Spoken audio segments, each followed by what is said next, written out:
I am really hyped for Mario Kart World. The new tracks, the free roaming, the character roster and even the track selections are crazy and solid. But I have one glaring issue, the battle mode. In the first Treehouse stream, they did show parts of the mode selection and there was a balloon icon which suggested there will be a battle mode, and yes, there might very well be more info about the battle mode in the upcoming Mario Kart World Direct, but I'm here to share some of my ideas how battle mode could be integrated into this game, because the game is gonna be quite new. Since Mario Kart World is an open world and all tracks are connected in one way or the other, it means it might be very difficult or weird to implement a battle mode. Will battle mode tracks not be in the main racing world? Will it be like, we have one big expansive world with tracks and oh hey, here are some random battle stages you can select from an old school menu? Or can the battle stages be implemented into the racing world? Or will we get another Mario Kart 8 situation in which the regular tracks are the battle mode tracks? Well, all of these are possibilities if you come to think of it.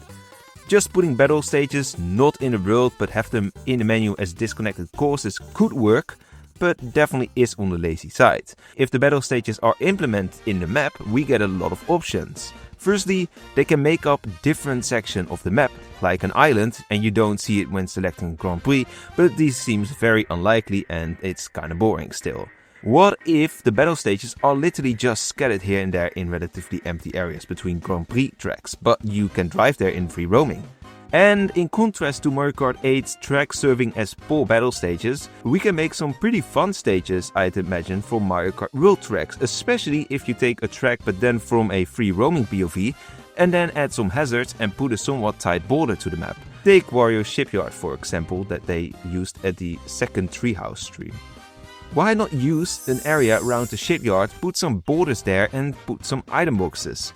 You could in theory make multiple battle stages from every track pretty much in the game, which could result in a crapload of stages even if they are gonna be somewhat similar to the races themselves. I prefer them to make unique battle areas, because that is just more content, but I can imagine that the Mario Kart 8 approach would work decently well here in contrast to Mario Kart 8.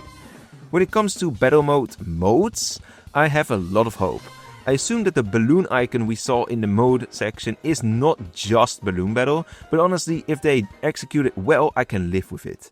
With well, I of course mean to the elimination method that we had before the other MKW. And especially regarding this, I have high hopes because Nintendo has now shown that they are willing to add this to the racing mode of all things. And they even used it as an important selling point so far.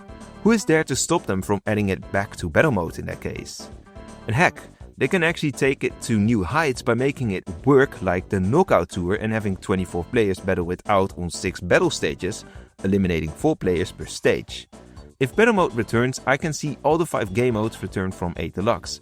Bob and Blast and Coin Runners should probably just happen in small stages like actual battle arenas, but the other 3 could even be implemented as special modes on Grand Prix tracks. Balloon Battle on a Knockout Tour would be very simple. You race to qualify, but you also have 5 balloons and if you get hit, you lose a balloon.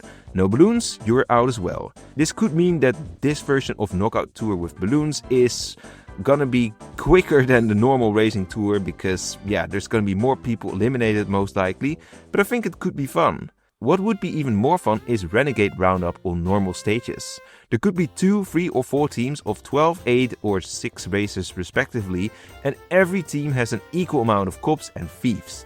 I know this is already quite different from the Renegade Roundup we know, but this would be much more balanced. When a cop catches a thief, they get imprisoned for a few seconds right where they got caught, but they will be free after 3 or 5 seconds or whatever would be fair for balancing. There's still a button under the person in case a teammate happens to drive near you and wants to free you quicker, but since you also want to reach a finish line, you should be automatically released at some point, otherwise it's just like you're just gonna wait there in a prison and nobody is gonna look at you anymore. When you get released, you should also get an immediate speed boost and a few invincibility frames to counter camping strategies from the cops, of course. The cops cannot catch each other and the teams get points based on placements of the thieves. If you have quick thieves who finish in better spots than the opponents, then your team wins. Exactly like the team mode in Versus from previous installments. For the sake of keeping it interesting, the cops should probably get slightly more speed than the thieves as to be able to catch up at any point with the thieves, and maybe they should also be the only ones to get items like blue shells and like homing items basically. I think that this mode would be a hilarious experience, but in case there is a huge oversight on my end with designing this idea, please let me know in the comments. Shine Thief is the last game mode that could be implemented on regular racetracks, and the goal is to finish the race with the shine. The racer with the shine should be slower than the other races, of course, like in Mario Kart 8 Deluxe. But to avoid camping at the finish line, this game mode could really benefit from the open worldness of this game by having 3 or 4 different finish lines, so that the one holding the shine decides where the finish is, which then pretty much forces all the others to stay close to the one with the shine. These were some of my wilder ideas on the next Mario Kart, and if you don't want to miss out on any of my Mario Kart World content, subscribing is the best way to do so. I can't wait to try something like hide and seek, and I'm also really curious to see how time trials is gonna work and if it's actually gonna come back, because I've not seen a single glimpse of it in this open world. I see you later, and don't be traitor. Goodbye.